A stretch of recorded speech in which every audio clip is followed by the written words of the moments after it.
comunicación parte de la comunicación que uno tiene consigo mismo, la conciencia, el saber cómo evoluciona, etcétera. Y aunque tenemos un poquito estropeado el streaming, ya está el streaming y ya nos escuchan también los oyentes. Un saludo para los de Badajoz, los de Córdoba, los de Granada y del otro lado del continente, que también los hay. Y también saludamos a Paco, que acaba de llegar y, y que viene con una ilusión enorme, de chupar rueda en la conferencia de hoy. Estamos interesados en el tema. La segunda conferencia fue sobre la salud digital, la inteligencia artificial y tal. Bueno, pues ahí, en razón de los cambios de tiempo, precisamente hubo que suspenderla. Era el 14 de noviembre. La daría una profesora de psicología que me habla, no la conozco muy bien de ella, para hablar de salud, persona y comunicación digital. Y hoy hablamos de la comunicación entre personas, de la psicoterapia. Un egregio y veterano profesor de la Facultad de Psicología de Sevilla nos hablará, y esperamos con mucho interés ese desarrollo, conscientes de que la psicoterapia es la relación entre dos personas. En principio, un sano y un enfermo. También cabe la variedad de grupos, etcétera, que van a abordar la intimidad de una de ellas, también abriéndose, el terapeuta, que aporta salud, va buscando que la salud del paciente que ha buscado ayuda o se le ha ofrecido, pues salud y salud mental, que luego va a influir en toda la salud global de la persona, y lo hace prestando un servicio. Lo hace prestando un servicio. Bueno, pues eso es la psicoterapia, que se desarrolla desde el psicoanálisis hasta la que hace el médico de familia. Tengo un amigo que dice, un médico, un colega, que dice que en atención primaria se puede hacer mucha psicoterapia, porque el doctor Noah, que está aquí, se ha pasado en un pueblo años y años y años, y sabe que conocía a todos, y que cada vez que llegaba un individuo con una diarrea, con un resfriado, con un dolor de espalda, tenía que hacer psicoterapia, porque hay que hablar de la persona que padece esa queja. Bueno, pues esto se desarrolla en un campo muy amplio o en un campo muy estricto, como posiblemente es el que más domina y el que más le gusta y el que sueña. Yo ya le he oído algunas conferencias sobre narrativa que me han abierto mucho. A mí la narrativa que he aprendido del profesor Jesús García me ha servido mucho. Diría que hasta para mí, que hago autonarrativa. Pues con ello, de qué es egregia esta persona y centrar un poquito más en su ser, se encarga Francisco Javier Cano, al que tenéis que felicitar porque este mes lo hacen catedrático de psicología, después de un largo recorrido, siempre en la Facultad Psicosomática, que es una buena barca para llevar a la gente hacia adelante. Y a la espera de llevarnos un montón de ciencia y de arte terapéuticos en activo y en pasivo, pues le paso a Javier Cano. Muchas gracias, Manuel. Esta vez, como habéis observado, no traigo papeles porque no los necesito. Porque tengo que hablar de una persona de la que puedo hablar de memoria porque la conozco hace 30 años. Entonces os diré, bueno, pero vosotros probablemente no lo conocéis, seguro que como yo no, entonces diré algunas cosas sobre él. Jesús García Martínez es valenciano de nacimiento como yo y sevillano de adopción como yo. Es decir, estudió psicología en la Facultad de Valencia, hizo su tesis doctoral con uno de los profesores más importantes en psicología diferencial, José Sánchez Cánovas, y fue fichado, me consta que fue fichado, yo todavía no había comenzado a dar clase, pero por los años 90, ¿verdad, Jesús? Fue fichado por la Facultad de Psicología, en concreto por el Departamento de Personalidad, Evaluación y Tratamiento al que pertenecemos los dos. Y la verdad es que fue un grandísimo fichaje. Yo este fichaje me lo encontré años después cuando comencé a dar clase y compartí con él la asignatura de Psicología de la Personalidad. Porque a todo esto Jesús va a venir a hablarnos hoy de psicoterapia, pero él sabe mucho más y de muchas cosas más, no solo de psicología. En concreto, cuando yo lo conocí era profesor de teorías de la personalidad, y así siguió hasta el año 2010, Jesús, que embarcó una nueva aventura. Él es psicoterapeuta, especialista también en psicoterapia. Se embarcó en una nueva aventura que era generar una asignatura nueva, que entonces no existía, que se llama psicoterapias, que es la que coordina en la actualidad. Entonces, desde el punto de vista académico, es un especialista en psicología de la personalidad y es un especialista en psicoterapias.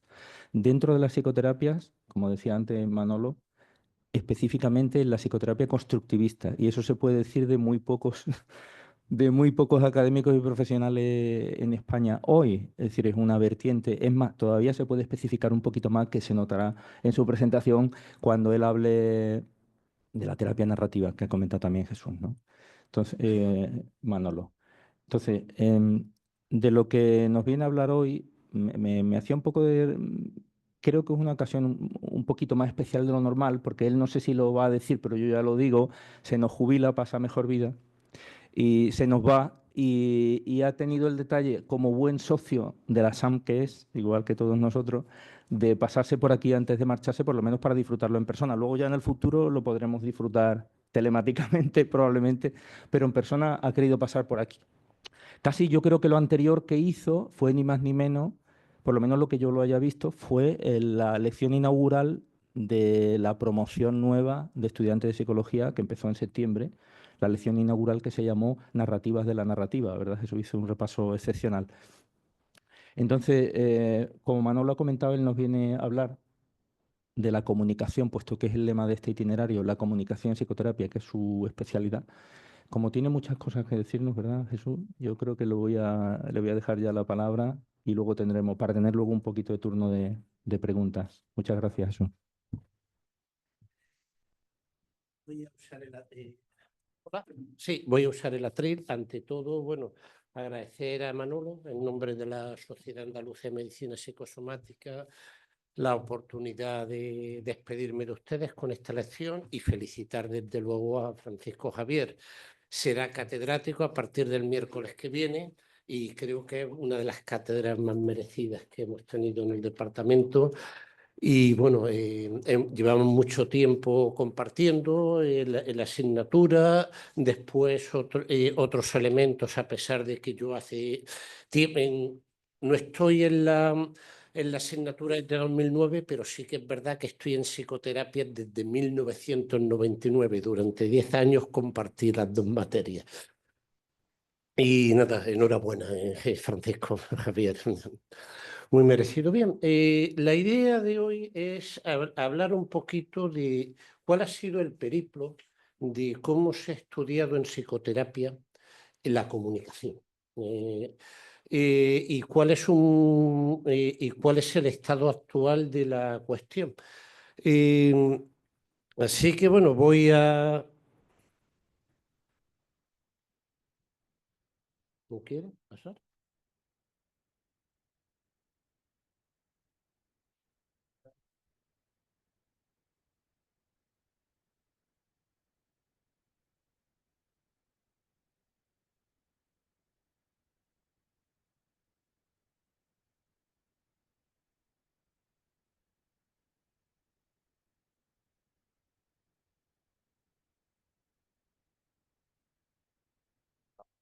Vale.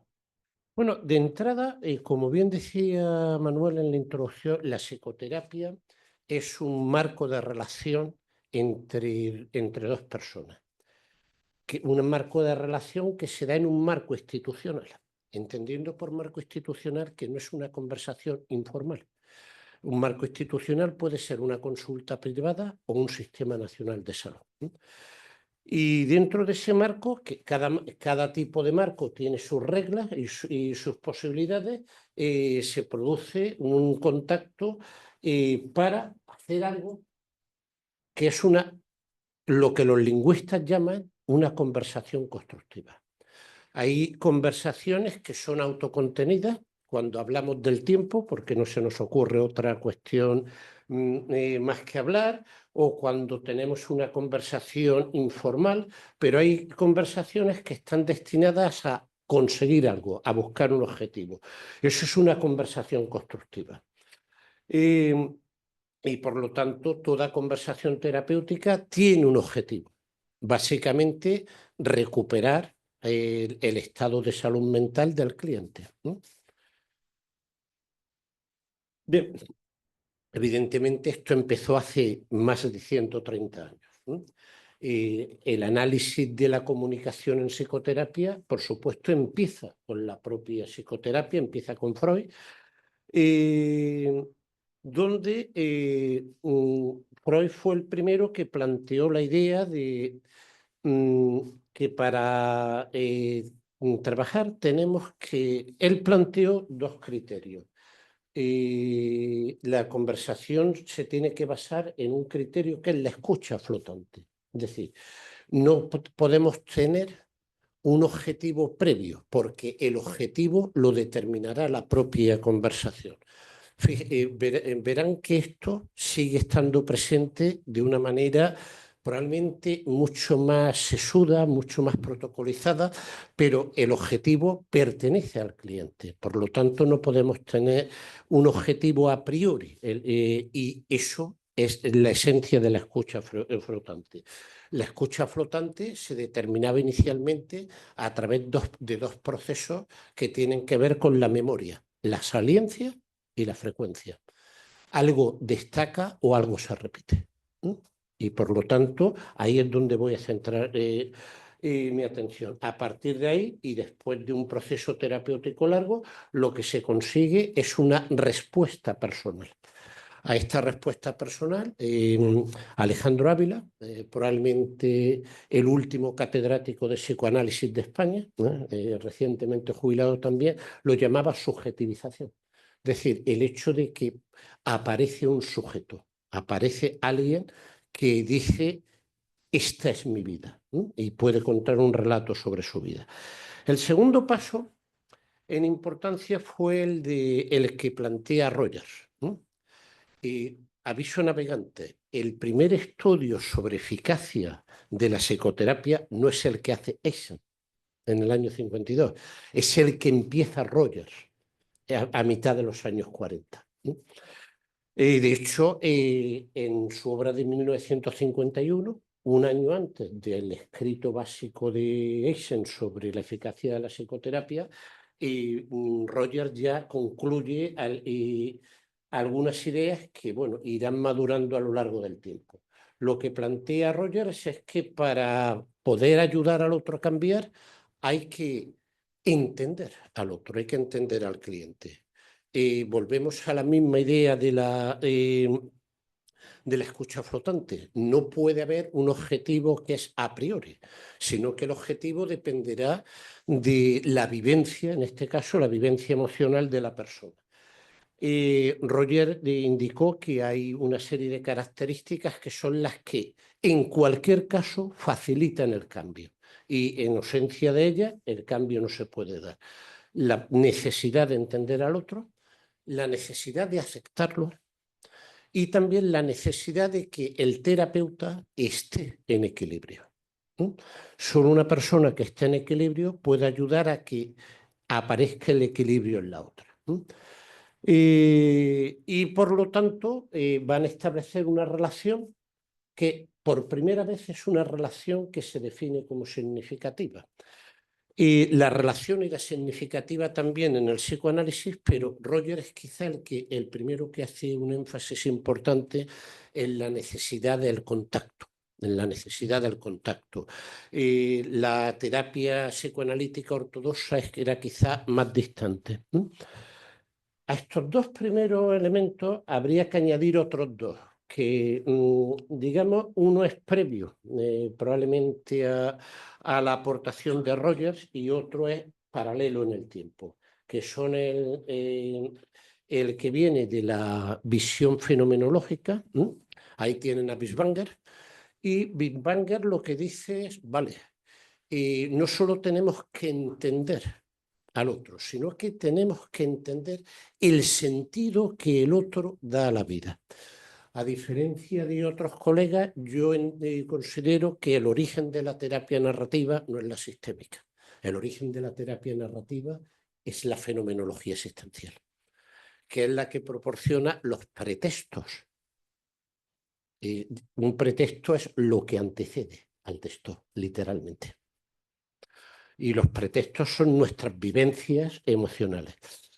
Y en paralelo, el conductismo operante, ahí tienen Skinner, empieza a plantear algo, ojo, en la comunicación terapéutica no solo se establece a través de la palabra, se establece a través de lo que ahora llamaríamos una actuación, a través de conducta.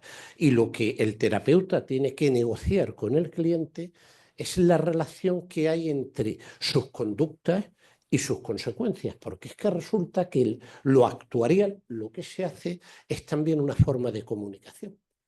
Es semiótica, pero no es semiológica. Tiene que ver con las señales, pero no con los sistemas de signos.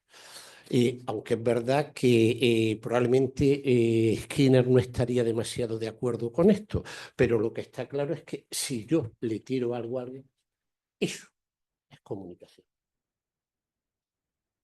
Y si yo conduzco por una carretera con un coche a 300 kilómetros por hora, si da el motor, eso es comunicación también.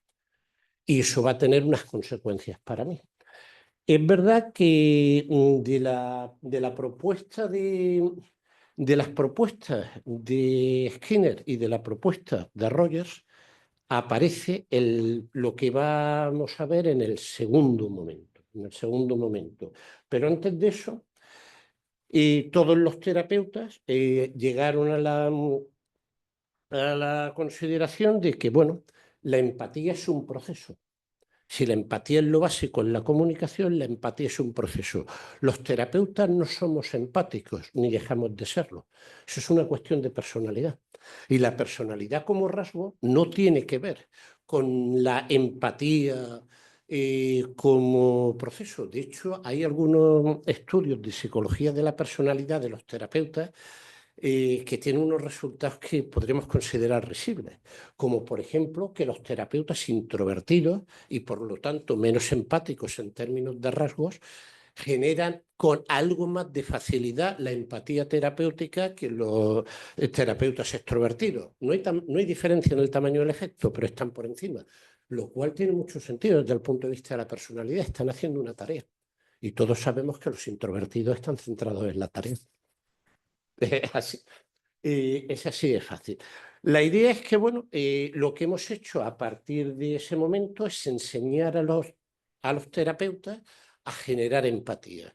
Lo que tienen ahí es el esquema más básico, el que plantean muchos terapeutas, entre otros Cormier y Cormier, de que la empatía tiene que ir desde el desconocimiento del objetivo, posición cero de escucha flotante, hasta va a pasar por un primer estadio donde lo que vamos a tener es sobre todo entender qué pasa,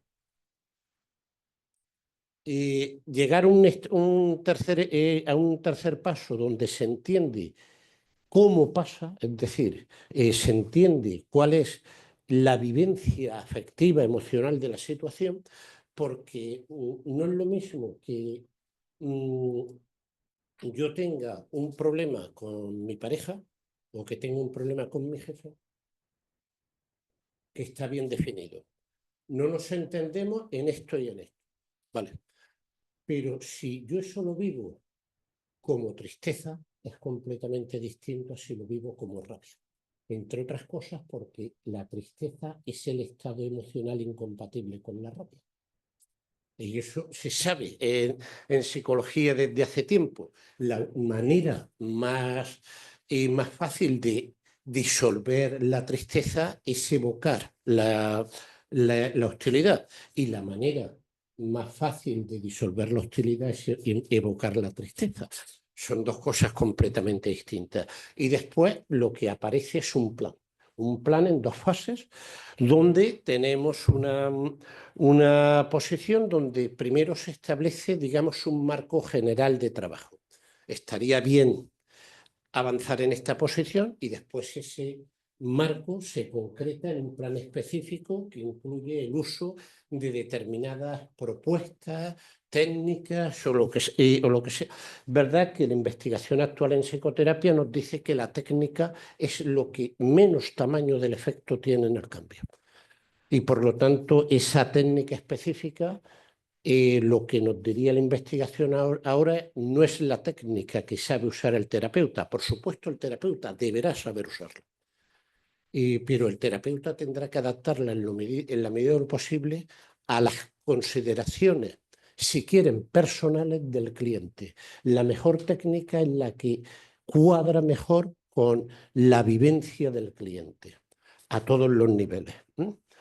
Y una técnica perfectamente eficaz como puede ser la escritura creativa, por no tirar palos a un campo que no es el mío. Todos sabemos que la escritura creativa es perfectamente eficaz para cuestiones de ansiedad o trauma, hasta que deja de serlo. Y deja de serlo, por ejemplo, en España con personas ancianas. Con personas ancianas. ¿Y por qué? Porque la mayoría de los ancianos españoles vienen de una mala experiencia con el mundo académico. Tienen menos conocimiento académico y para muchos el colegio fue traumático. Una técnica que les obliga a escribir a alguien que, digamos, vivió de mala forma la enseñanza oficial, pues es una mala técnica de elección, a pesar de que la técnica es en sí misma eficaz. Y tampoco podríamos usar esa técnica, por ejemplo, con una persona analfabeta, por motivos obvios. Así que la técnica la tendríamos que elegir. Bien, lo cierto es que esto ha evolucionado y ahora tenemos una serie de manuales, este es de los últimos que se han traducido al castellano, que nos explican lo que tenemos que hacer los terapeutas y por qué. Lo que tienen en el otro lado son las técnicas habituales o las estrategias habituales que usamos los terapeutas para comunicar. Algunas están destinadas a entender y las otras están destinadas a cambiar. No podemos cambiar si no entendemos. Ahora, esto es, digamos, lo aplicado, es decir, lo que enseñamos a los alumnos en las facultades de psicología o lo que se enseña a los terapeutas nobles en las escuelas de psicoterapia. Y otra cuestión, esto es lo que hacemos y hay que decir que lo hacemos bien. Otra cuestión más peliaguda es cómo estudiamos lo que hacemos. Y ese fue el segundo momento de estudio de la comunicación en terapia.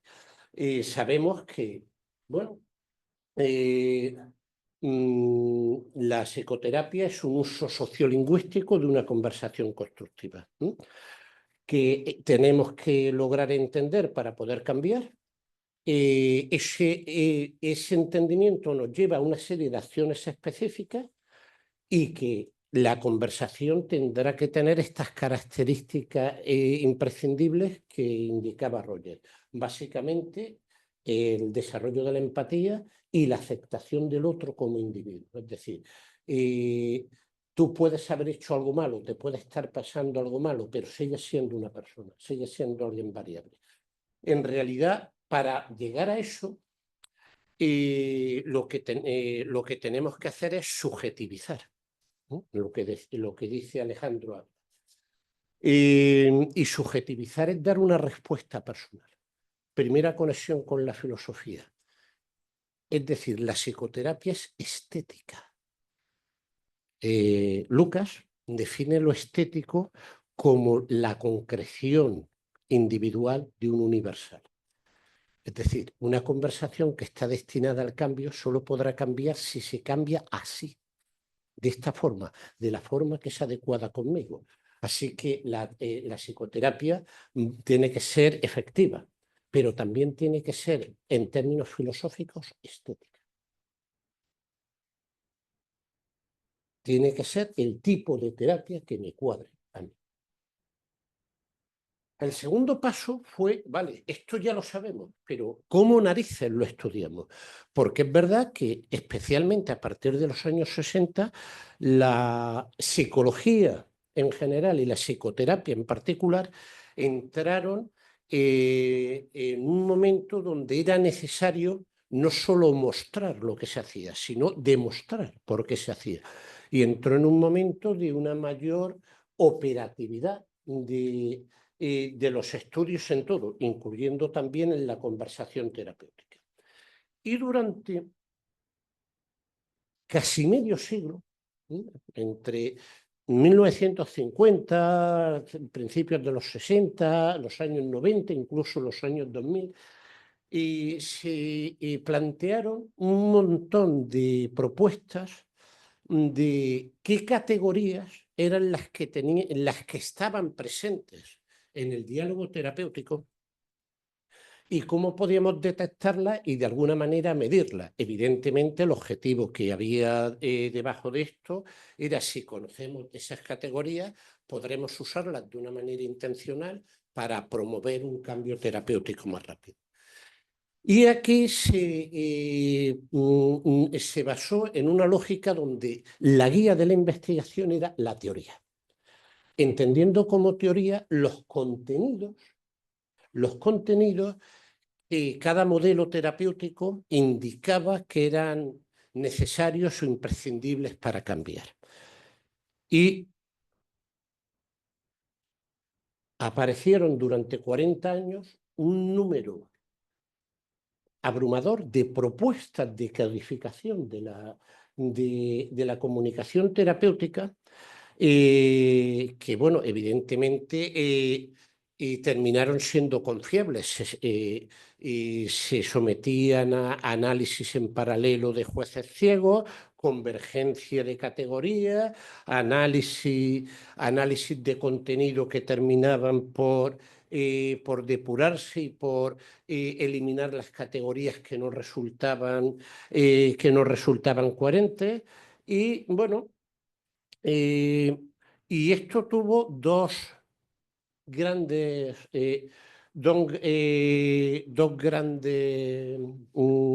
patas, digamos, dos grandes variaciones.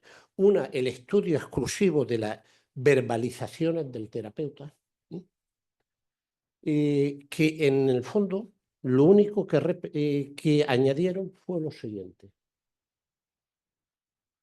Estos elementos que sabemos que están presentes en el proceso terapéutico, respuestas de escucha y respuestas de acción, a los que se añadían algunos componentes propios del modelo terapéutico que se estaba analizando. Eso produjo una investigación muy florida durante al menos 20 años, los que van desde finales de los años 70 a finales de los años 90. Y curiosamente esto acabó con algo que iba al revés, que es una de las primeras propuestas transteóricas de explicación del cambio terapéutico, que es el modelo de asimilación de Stiles. El modelo de asimilación de Stiles lo que explica es no la verbalización del terapeuta, sino las operaciones mentales que hace el cliente para transformar la situación problemática en una situación de salida o de refuerzo o de éxito. La verdad es que esto tuvo un proceso paradójico. Analizar la obra de Stiles es muy curioso en esta situación, desde el modelo de actos de habla al análisis de subjetivización. El resto de la investigación que se dio en esa época es toda una serie de estudios sobre procesos o técnicas terapéuticas y cómo los terapeutas se esfuerzan en hacer entender, en comunicar o en transmitir al cliente qué es lo que tiene que hacer. Es decir, básicamente enseñar al cliente a pensar en los términos en los que piensa el terapeuta. El terapeuta de la escuela A, de la escuela B o de la escuela C. De hecho, han habido muchos de estos estudios y solo algunos tuvieron en cuenta la diada, es decir, las operaciones verbales de cliente y las operaciones verbales de terapeuta. En el resto, lo que se utilizaban eran las operaciones verbales del terapeuta. Esto dio lugar a muchos modelos. El más desarrollado, probablemente el más completo, es uno que se produce curiosamente en Argentina por autores argentinos que retoman pues, prácticamente el resto de los estudios anteriores y lo que plantean es básicamente lo siguiente. Por un lado hay contenidos, es decir, contenidos de la verbalización, sobre todo en términos del tipo de persona que se utiliza, las vocaciones, yo, tú, él, y por lo tanto la presencia de lo que ahora llamaríamos distintas autorías. El él es un mandato o es algo que viene de fuera. El tú es advocar a la movilización de la persona, haz algo. El yo es la reflexión, ¿no? Y por lo tanto, como esas voces afectan a la relación terapéutica. Y después, estas voces, estas referencias, llaman ellos, afectan en distintos ámbitos. Conductas, pensamientos, afectos. Y aquí están pues, las formas básicas de la comunicación. Digo que sí, digo que no, pregunto, dirijo. Fíjense que esto ya va mucho más allá del estudio de los componentes técnicos del lenguaje. Si lo que decimos va en la línea de fomentar determinadas acciones de exploración del lenguaje, explorar la posibilidad, es decir, hacer pruebas, reconceptualizar, resignificar, buscar nuevos componentes o conectar cliente con terapeuta usando pues, distintas técnicas verbales. Este modelo, el SCAP, está en una tierra de él, porque aunque es verdad que es hijo de esta tradición de análisis de contenido técnico, digamos, de modelos terapéuticos, está en las puertas de algo que va a hacernos cambiar la vida. En paralelo a esto, y especialmente desde el mundo del psicoanálisis, aquí evidentemente hay trabajos que son psicoanalíticos también, pero muchos de estos son cognitivo-conductuales o sistémicos. Pero desde el mundo del psicoanálisis empezaron a estudiarse pautas relacionales. Las pautas relacionales son formatos de repetición de secuencias al menos en un lenguaje coloquial, de la repetición de conductas, motivaciones y afectos. Si yo me siento triste, necesito algo, apoyo o compañía, y eso me hace conectar con alguien. Esto se puede entender de una manera fácil. Si yo me siento atacado, necesito defenderme y eso me lleva a distanciarme o a amurallarme. Bien, los psicoanalistas, especialmente los psicoanalistas, empezaron a estudiar estas pautas de comunicación actuarial. Es decir, recogen una tradición que en principio era conductista. En principio era conductista, pero la analizan desde una perspectiva más más de la relación entre personas y no tanto de la relación entre contingencias y conductas en un ambiente. Y de ahí surgieron varios elementos de explicación de estos patrones, de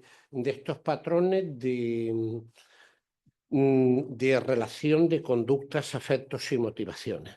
El más antiguo, que tenía una pretensión ateórica, es el de Lorna Benjamin, del cual yo creo que casi nadie ha oído hablar en España. El análisis estructural de la conducta social. Es decir, yo no sé si esto ha llegado a explicarse más allá de algún programa de doctorado en alguna facultad española. Tiene una tradición de casi 35 años, de casi 50 años ya, desde los años 70 de investigación. Básicamente se basa en esto. Tenemos unas categorías de deseos. Tenemos unas categorías de afectos. Los deseos serían las motivaciones. Y algunas categorías de afectos son intransitivas, es decir, no están destinadas a un objeto, sino que están destinadas a uno mismo. Yo me puedo encontrar confiado o desamparado. Otras son transitivas, están destinadas a un objeto. Y tenemos categorías transitivas e intransitivas de conducta. Tanto Lorna Benjamin como otro modelo muy parecido, de hecho, por una cuestión de síntesis, lo que están viendo no es exactamente la propuesta circunfleja de Lorna Benjamin, sino que es la del método Quine de Chris Christos y Paul Demorex, que es mucho más simple, es decir, utiliza menos categorías. La de Lorna Benjamin tiene, si no recuerdo mal, 64 posibilidades en cada circulito. Es tremendamente exhaustivo. Bien, a partir de aquí, estos encontraron que, bueno, los problemas psicológicos repiten pautas comunicativas de tipo actorial. Las personas, todas las personas, por ejemplo, con un diagnóstico de depresión o con un diagnóstico de ansiedad, repiten patrones. Y cada persona tiene su propio patrón. Esto es lo que en psicoanálisis se ha llamado siempre transferencia, pero demostrado de una manera operativa. Bien, la cuestión es que esto, a lo que se aplica, de hecho, es a la verbalización del cliente. Y por lo tanto, a la verbalización del cliente que se hace en la sesión terapéutica, bien en una conversación privada que pueda tener y que le pidamos que grabe, o incluso en sueño. Y algo parecido fue el análisis del tema central del conflicto relacional. Sigue una lógica muy similar. Sigue una lógica muy similar. También es psicodinámica, pero bueno, la idea básica es más o menos idéntica. Tenemos unos deseos, tenemos unas respuestas del objeto, que serían las categorías transitivas en el análisis estructural, unas respuestas del cliente, que serían las conductas intransitivas, y unas categorías personalizadas por sus contenidos. Es decir, empiezan a transformarse en algo estético, en algo que tiene que ser subjetivo, Freud, en algo que tiene que ver con con entender el mundo en los términos particulares del cliente. Arroyas. Bien. La suma de estos enfoques, que básicamente son de tipo dinámico, y este enfoque, que es un enfoque que ya empieza a tener en cuenta explícitamente elementos lingüísticos en su formulación, da lugar al tercer paso, que es el turno de la narrativa, que es todo el estudio que se da desde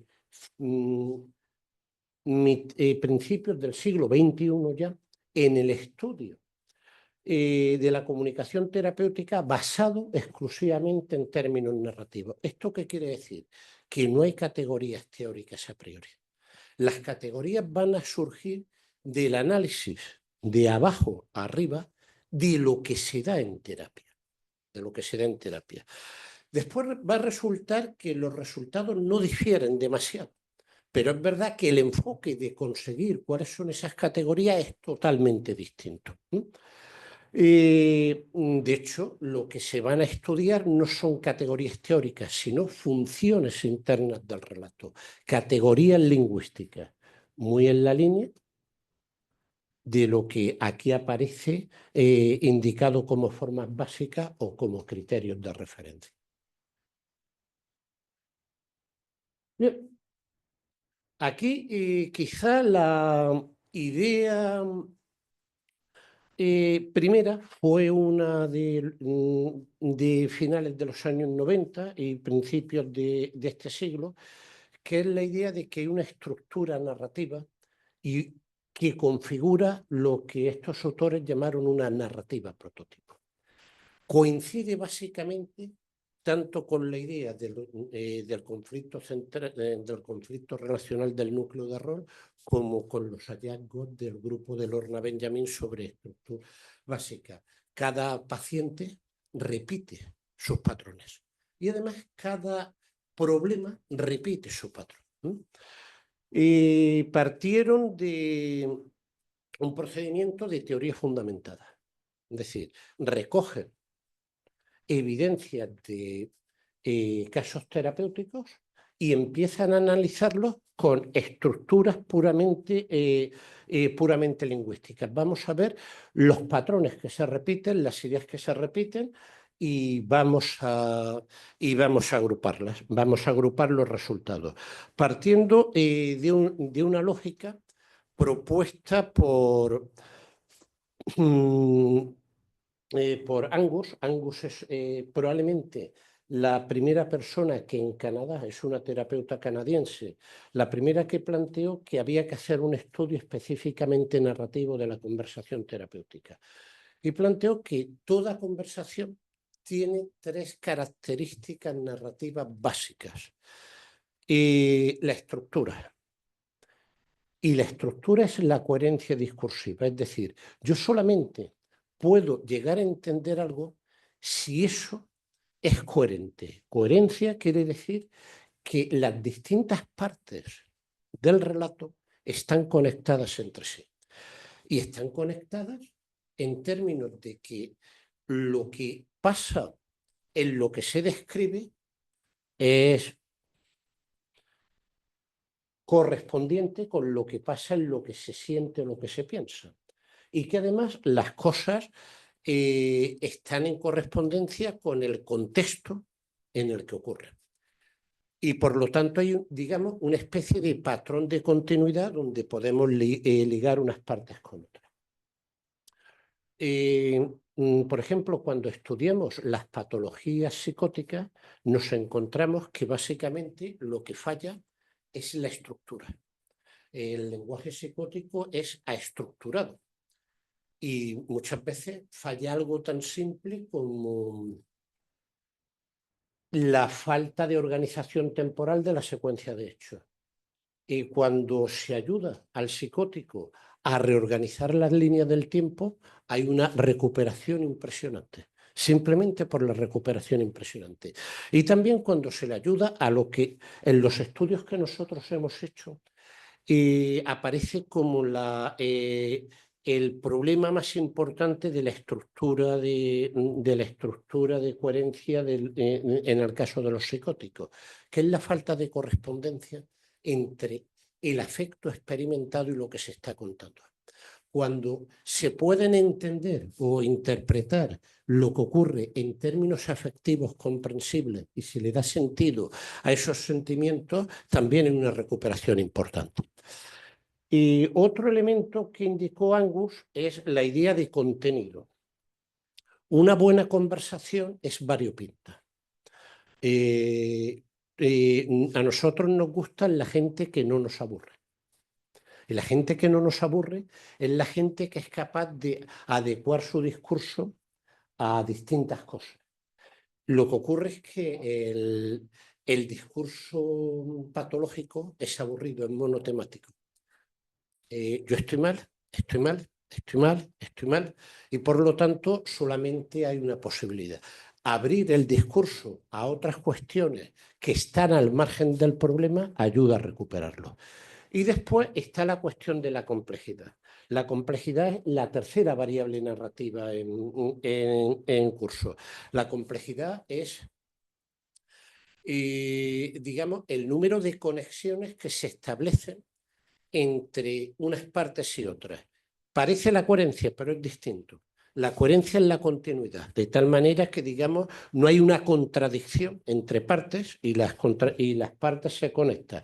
La complejidad es el número de conexiones. Mientras que, digamos, a mayor contenido hay mejor indicador de salud y de estado psicológico de bienestar y a mayor estructura también, la complejidad tiene que ser intermedia.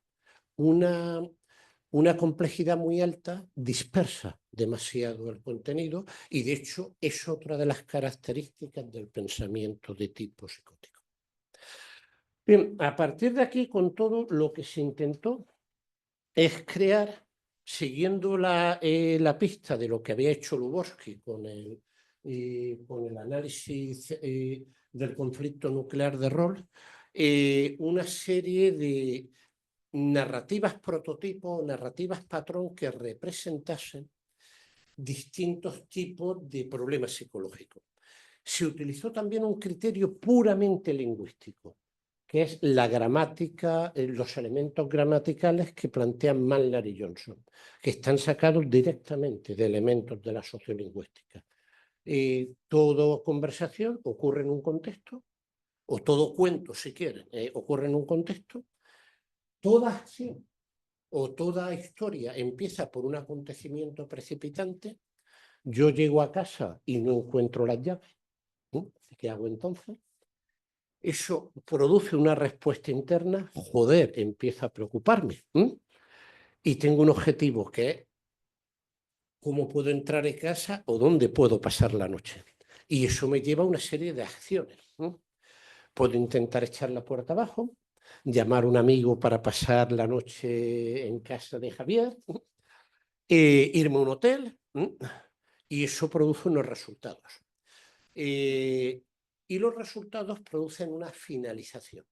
La finalización es el sentido final de la historia, lo que los lingüistas llaman coda y nosotros moraleza, el significado final.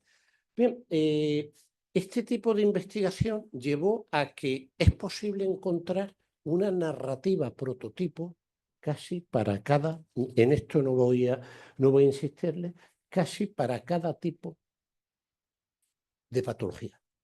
Hay una historia que representa cada tipo de patología. Lo cual quiere decir que la comunicación terapéutica puede estar orientada por esta historia patrón. Por lo siguiente, si yo tengo una persona depresiva, casi todo lo que me va a contar son problemas privados que ocurren en el ámbito privado. Muy bien. Voy a empezar a plantearle que me hable de cosas que ocurren en el espacio público. De manera que le haré hablar de otras cosas. Si su respuesta tiene que ver con la incredulidad, no me creo lo que está pasando, y eso genera el patrón afectivo típico de la depresión, el ciclo tristeza-rabia, pues probablemente lo que tenga que buscar son elementos que fortalezcan su certidumbre de qué es lo que tienes claro. La certidumbre producirá un estado emocional que no es ni rabioso ni triste, será otro.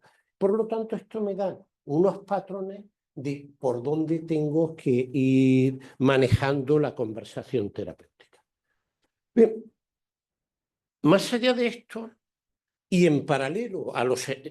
Ojo, estos estudios lo digo por reivindicar un poquito a gente. Y tenemos un primer estudio seminal que es argentino. Estos son portugueses. Es decir, no todo lo hacen los americanos y los de Inglaterra. Ahora sí, ahora viene un americano, probablemente la persona que más hemos citado en nuestros trabajos, tanto Javier como yo, McAdams. Probablemente el estudioso de la narrativa más citado. Y probablemente la persona que ha trabajado más en términos del estudio de la narrativa, entendiendo la narrativa como variable. Esto es algo que a mis compañeros narrativistas, sobre todo los que vienen de la tradición del construccionismo social, les cuesta mucho. No, mira, la narrativa no es solo un contenido del discurso, es también una estructura que se puede analizar en términos científicos y tenemos que hacerlo. Y por lo tanto tenemos que estudiarlo. Y a veces cuesta, ¿no? Y McAdams planteó que el patrón básico del cambio de estos tres que había planteado originalmente Angus es el tercero, la coherencia narrativa.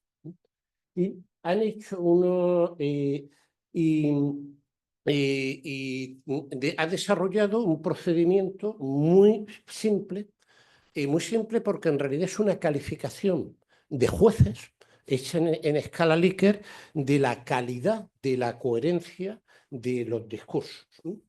En términos de cuatro subcomponentes de la coherencia.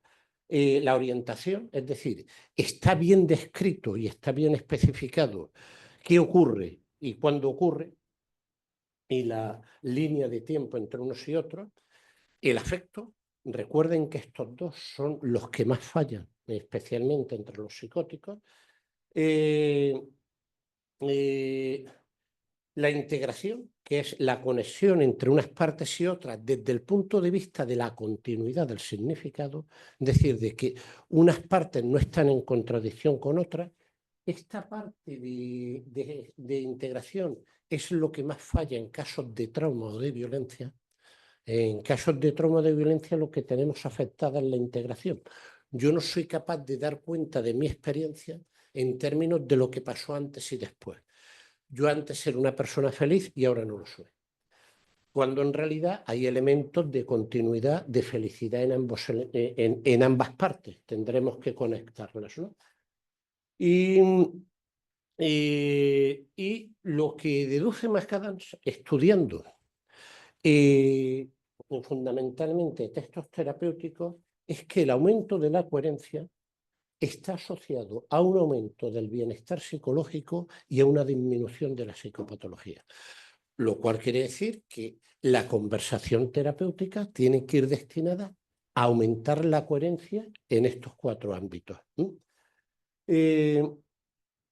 Y bueno, hay otros resultados, ¿no? Como por ejemplo que la agencia personal, la capacidad de autocontrol personal es peor cuando la coherencia es baja.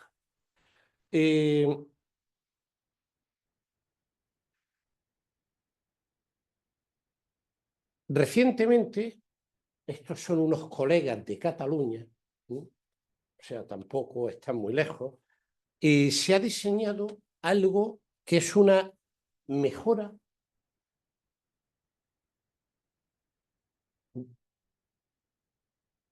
de esto. Recuerden que este fue el modelo más perfecto de trabajo de los contenidos de la comunicación terapéutica basado en modelos teóricos. A partir de aquí, fundamentalmente colegas de la Ramon Llull, han hecho un elemento de estudio, pero no partiendo de categorías teóricas, sino partiendo de un análisis de los contenidos verbales que se dan en las sesiones. Y lo que han encontrado es que la comunicación terapéutica se da en 4 niveles. Todas las cosas que se hacen para facilitar el discurso del paciente. Es decir, para, digamos, que el paciente pueda contar su rollo. Literalmente, pueda contar su rollo y pueda expresarlo. Es decir, pueda transformar lo no dicho en dicho desde su subjetividad. La aparición de narrativas o relatos que antes no estaban, de tal manera que empiezan a plantearse formas de ver la experiencia que antes no aparecían, un poco en la línea de cómo tenemos que usar las narrativas prototipos para hablar de otras cosas que no están presentes. Y digamos que este modelo es el que ahora se está utilizando fundamentalmente para analizar si los terapeutas hacen intervenciones adecuadas o no. Es un modelo que trabaja con la comunicación desde el punto de vista del terapeuta. En paralelo, también Portugal, lo digo en paralelo ha aparecido el complementario de esto. Perdón. Paralelo ha aparecido. En paralelo ha aparecido el complementario de esto. Si estas categorías son las del cliente, en Portugal han empezado a trabajar en las categorías de la comunicación desde el punto. Perdón, las anteriores eran las del terapeuta, estas son las del cliente. Que consisten, digamos, cómo cambia el discurso terapéutico y cuál es la diferencia entre el lenguaje que logra producir cambios terapéuticos y el que no. Y la idea es que no se parte de una definición de problemas, no se parte de una definición de diagnóstico, sino que se parte de una definición de problemas, quejas específicas del cliente. Es decir, no importa tanto que estemos ante una depresión, un proceso paranoico, una agorafobia. Lo que nos interesa es la queja específica del cliente. Lloro, no soy capaz de hablar de una manera adecuada con mi vecino, quiero comunicarme mejor con mi pareja, quiero ser feliz. A partir de ahí, lo que hemos encontrado es lo siguiente. En todas las terapias, lo que produce el cambio y por lo tanto lo que hay que fomentar en la comunicación es, por un lado, acciones, cosas que los clientes hacen en contra del problema. Ojo, esto tiene mucho que ver con las contingencias que apareció en su momento. Pero es que resulta que estas acciones ocurren en dos niveles. Un nivel que es el nivel de hacer frente directamente al problema y otro nivel que es el generalizar eso a mi vida. De tal manera que no es tan importante dejar de llorar como, por ejemplo, mantener una actitud optimista. Ligado a esto hay reflexiones. Las reflexiones tienen que ver con la subjetivización. Y por lo tanto, el cambio de sentido que le da el cliente a lo que ocurre. Las reflexiones ocupan los dos mismos niveles. Unos son reflexiones que acaban directamente con el problema y otras son reflexiones generalizables. Hay otro tercer nivel que son protestas, quejas. La queja es lo que no quiero que vuelva a pasar o lo que quiero conseguir. Y resulta que cuando se mezclan acciones con reflexiones o acciones con quejas, tenemos una reconceptualización. Una reconceptualización es una nueva dación de sentido. Y la dación de sentido es lo que hace cambiar al cliente.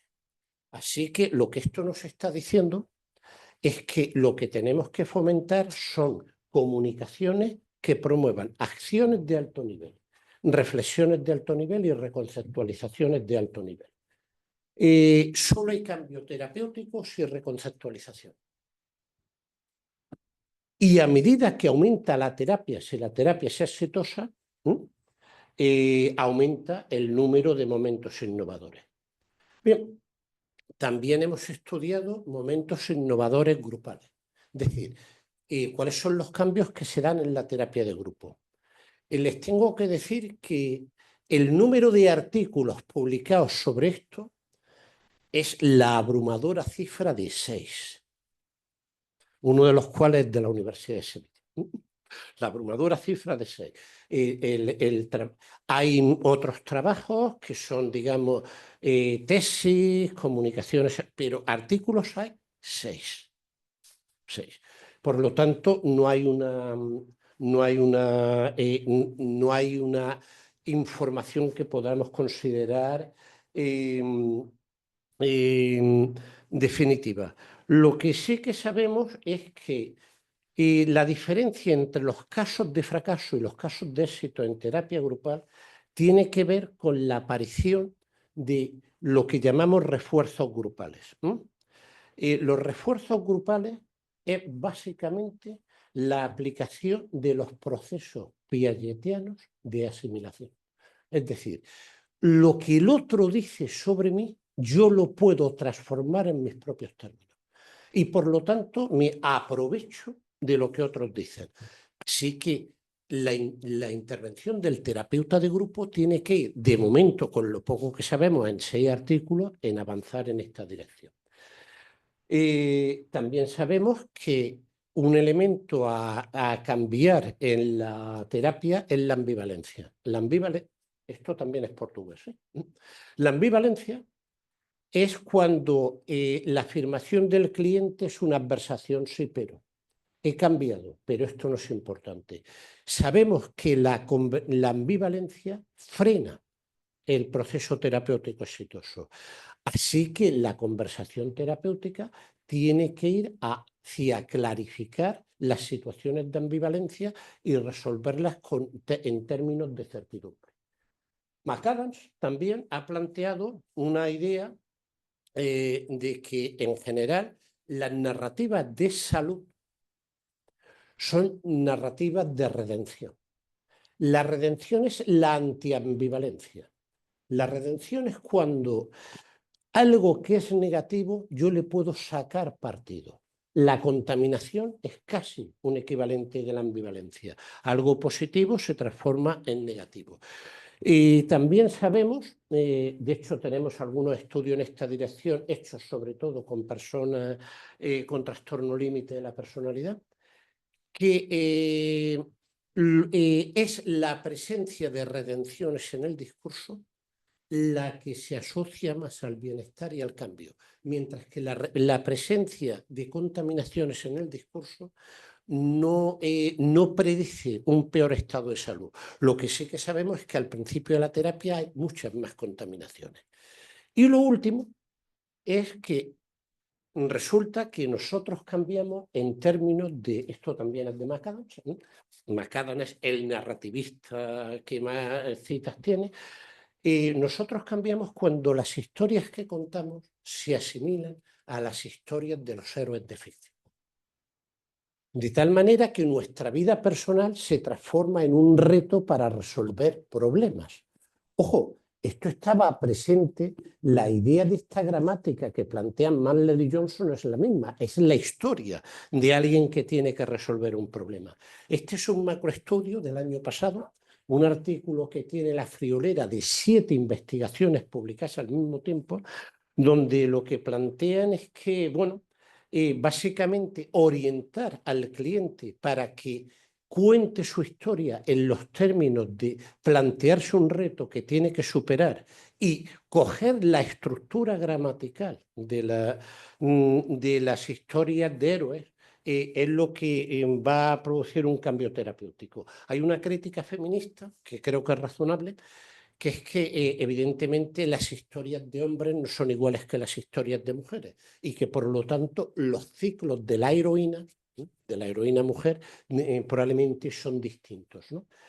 Bien, para terminar, lo curioso es que la perspectiva narrativa, que es lo que estamos en los últimos 20 años, ha aportado evidencia de que lo que se pensaba de los cambios populares y de los cambios de base teórica anterior es prácticamente lo mismo. Es decir, los estudios anteriores no iban tan descaminados, pero sí es cierto que ahora podemos transformar eso en variables puramente lingüísticas y por lo tanto en variables comunicativas. Y por lo tanto van a orientar más la práctica terapéutica a qué tipo de conversaciones y qué tipo de cosas queremos incrementar en la terapia. Dicho esto, que es lo importante en términos de resultados, me gustaría plantear un déficit. La investigación ha demostrado que las bases lingüísticas son fundamentales para entender la conversación y el cambio terapéutico. A pesar de eso, la presencia de conocimientos sobre lingüística en la formación básica de los psicólogos es cero. Es cero. No nos enseñan retórica, no nos enseñan pragmática, no nos enseñan semiótica. Y los mecanismos de semiótica, de pragmática, de retórica son los que hacen transformar las historias. Así que igual, y si esto lo llevamos a una cosa un poco más general, que es la investigación cualitativa está casi desaparecida. No tan desaparecida como esta, pero en todo caso es una optativa o no se da. Nosotros la tenemos. Es una optativa que hacen, no llega al 7% de los alumnos de la Facultad de Psicología. Así que probablemente a la luz de los resultados de investigación, nos tenemos que plantear que a lo mejor no le tenemos que tener como psicólogos tanto miedo a las humanidades.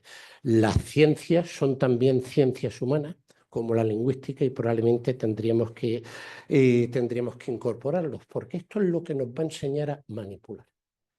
Y les recuerdo lo que es manipular. Es una acción típica del manípulo, que es el batallón más pequeño de la Legión Romana. Y lo que hacemos los terapeutas es usar técnicas del manípulo. Un último detalle. Yo siempre he tenido afición a estas cosas de la literatura. Cuando empecé a formarme en constructivismo con un colega italiano, nos plantearon al grupo de formación el siguiente caso. Tenemos un paciente. Al paciente le pasa lo siguiente. En realidad ha venido a terapia porque se encuentra mal, pero no es capaz de definir muy bien lo que le pasa. Pero su síntoma fundamental es que tiene miedo de que lo pillen. No dijo los carabineros, es el equivalente italiano a la Guardia Civil de Tráfico. Tiene miedo de que lo pillen porque cuando va de su casa al trabajo, le entra una situación muy rara y tiene que quitar los retrovisores del coche. Así que conduce sin los retrovisores y tiene miedo de que le metan una multa o que pueda ir a la cárcel. Pero eso no le pasa cuando vuelve del trabajo a casa. Joder. ¿Qué creen ustedes que pasa? Los compañeros empezaron a especular. Yo sabía algo de lingüística y le dije, pasa algo en su casa. Dice, ¿cómo lo sabes? Porque el problema está en el retrovisor. Y el retrovisor es lo que ve Herrera. Lo que ve Herrera. Lo que ve hacia atrás. Lo que ve hacia atrás cuando vuelve de casa, cuando vuelve del trabajo es el trabajo. No le produce pánico. Pero cuando va al trabajo, lo que ve detrás es casa. Está clarísimo. Me dijo, parece que usted sabe de teoría de la comunicación. Simplemente son cosas muy pragmáticas, pero dan resultados muy buenos. Efectivamente había un conflicto de pareja que no era capaz de conceptualizar. ¿De acuerdo? Y esto sería todo. Bueno, esta es toda la documentación y muchas gracias por su atención.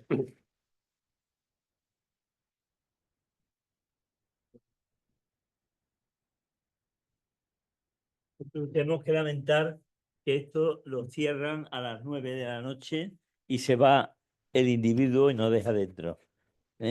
Entonces es una pena que no podamos tener unas preguntas porque tenemos 7 minutos.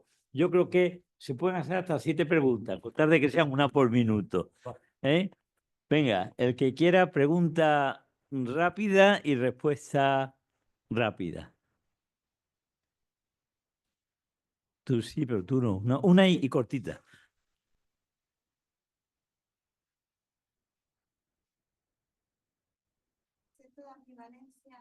El concepto de ambivalencia es cuando el cliente me llega, por ejemplo, el cliente depresivo. El cliente depresivo llega y dice, bien, creo que sí, que he estado más a gusto conmigo mismo y he podido hacer cosas que la semana pasada creía que no podía hacer, pero son gilipolleces. Ir a por el pan, tomarme un café, eso no es importante. Afirmo que por un lado he cambiado y luego niego la validez del cambio. ¿Algo externo? No, la contaminación es también mi contaminación lingüística, es muy parecida, es muy parecida a la ambivalencia. Un elemento de contaminación es cuando yo digo, vale, he tenido mucho éxito académico. No obstante, hay compañeros que llevan el mismo tiempo y han publicado mucho más. Así que inmediatamente reduzco la importancia de lo que digo. Son muy parecidas la contaminación y la ambivalencia. Ahorita vas a escribir mucho mejor y después de la conferencia de hoy, ¿no? ¿Eh? Venga, Paco, que tú traes cosas preparadas ya incluso. Pues entonces,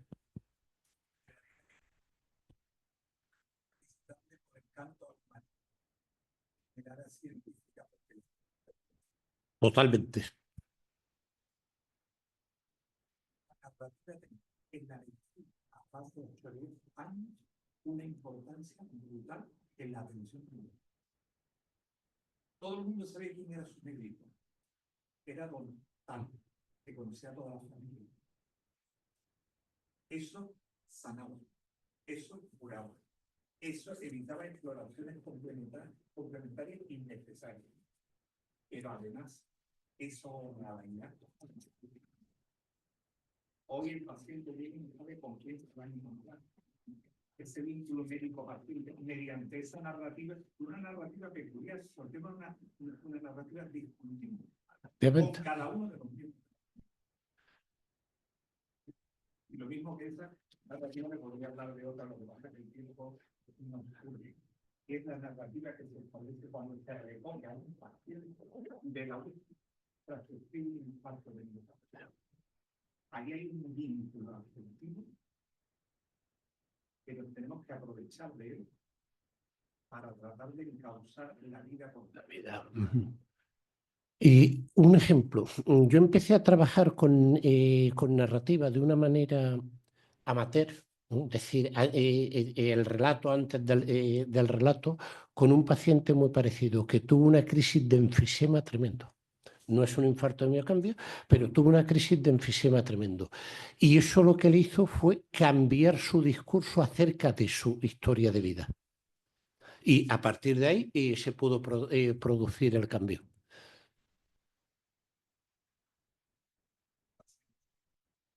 Esa caída del caballo. Después se sigue rápidamente. Es curioso.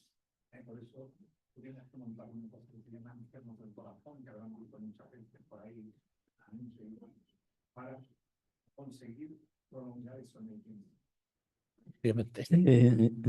Jesús, mira, el 28 de noviembre me llegó una fotografía de una hoja de almanaque con una cita de Umberto Veronesi.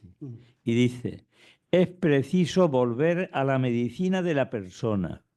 Para curar a alguien debemos saber quién es, qué piensa, qué proyectos tiene, por qué goza y por qué sufre. Debemos hacer hablar al paciente de su vida, no de sus molestias.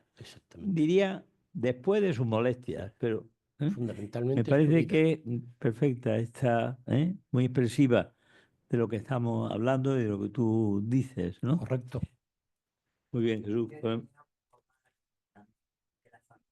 De la familia. Claro. Con la familia.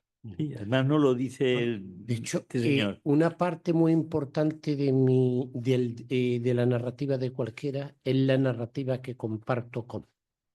E incluso también la narrativa que me hacen compartir. La narrativa que comparto con es la narrativa de la familia o la narrativa de los amigos, pero por desgracia cada vez estamos más expuestos a narrativas que vienen de fuera y que me dicen lo que tiene que hacer. Se comunican solo en la dirección emisor, oyente. No hay respuesta. Medios de comunicación, redes sociales Y eso termino incorporándolo como voces de mi propia narración, que tengo que tenerlas en cuenta de una manera explícita. Por ejemplo, gran parte de los problemas de trastornos de la alimentación vienen en esa dirección. Claro. Es la narrativa que he incorporado de alguien que me cuenta algo y al que no le puedo alguien o algo que me cuenta y al que no le puedo responder, y que me dice que las cosas van en cierta dirección. Ese relato tiene que ser combatido por un relato personalizado, o en las narrativas suicidas tienen un componente muy parecido. Pidiendo perdón, pero seguro que ya viene el conserje por la escalera para abrir la puerta y Pues apagarnos nada, la luz. encantado y Muy bien. enhorabuena. Otra vez.